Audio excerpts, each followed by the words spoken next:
Hi, welcome to my channel. I am Rosalind Jukic and I am a second generation homeschool mom living in Croatia. I invite you to join me today. Be sure to like this video and be sure to follow my channel. Schooling and things that we're doing as a family. But today I want to bring you another update on our church's effort to help relocate Ukrainian refugees.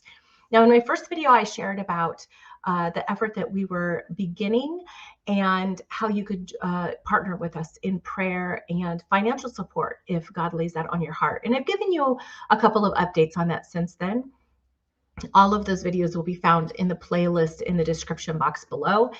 And in the last video, I talked about how God really set the stage for us to be able to do this. He enabled us to buy a building so that we would be able to have a secure place for them to come to worship with us, but also that he sent us 2 Ukrainian families 6 years ago that have been able to help in translating the services and also in aiding them with translation for job interviews and different things.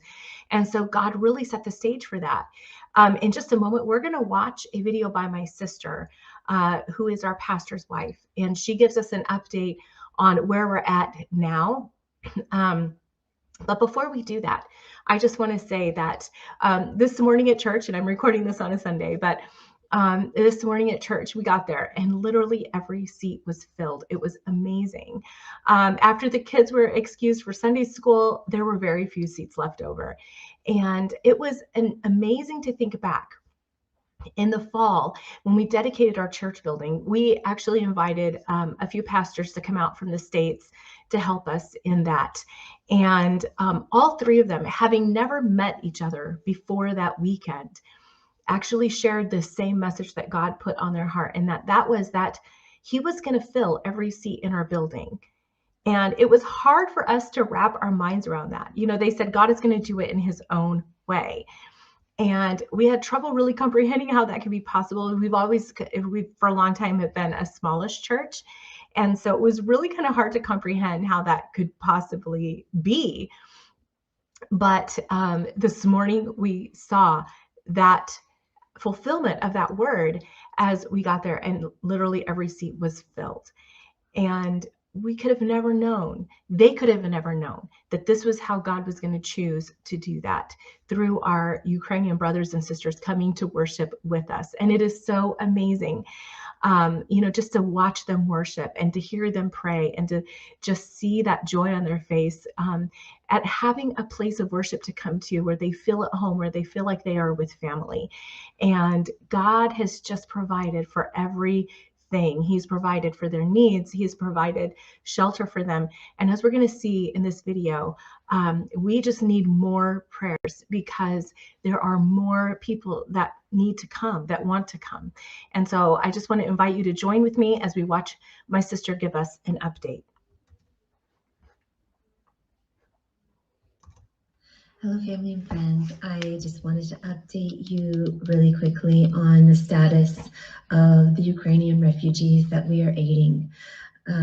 Currently, we are working with 42 refugees. We have 5 of them in private apartments around Zagreb. We have 8 of them in a northern region in the city of Varaždin vacation home. We have 21 of them in the home that I had mentioned in my last update that we rented. And since we have not found a second home that is suitable, we are working with a hotel that is near the home that we rented that is willing to work with us. And so we're putting the refugees up in that hotel. And we had 9 of them arrive today, which that makes the 42 that we're aiding. The person that we have employed to coordinate all of the work that this entails is very exhausted, so you can keep Daniel in your prayers. He's doing an excellent job. Honestly, it's a lot of work for one person. He registers them with the government. registers them with Red Cross so that they can receive governmental aid, is helping them find work. He's purchasing food for them, helping them find clothing. He's got several locations that he is keeping up with, and so that takes a lot of his time. And sometimes we cannot find a van to rent, and so driving these people to and from where they need to go gets challenging. And our people from our church help out whenever they can and try to drive as many as they can to and from church. And so they're trying to help out in that way as well. But, you know, people work, and so they're not always available. But it is a lot of work, really too much work for one person. And we really feel like we've taken in as many as we can, but there are still people that are wanting to come over. So Maria's contacted the pastors in the city to see if they'd be willing to network with us.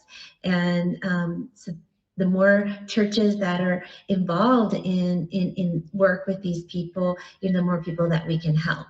And so please keep us in your prayers. We really do need your prayers. And those of you that have sent in financial aid, thank you. These people are so grateful for all of the help that they've received.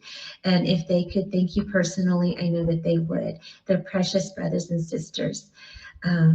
So thank you all for your prayer and your support. Please continue to partner with us. We love you guys. So that is the video. Let me just click out of here. All right, so that is the video with my sister, and I just want to thank you for joining me and watching that video. Just continue to join with us in prayer that God will just continue to provide the shelter that we need to find, you know, enable us to find new shelter to be able to help more refugees get located here and get settled into a new life. And thank you so much for the prayers and support that you have given so far. And I will see you in the next video. Bye.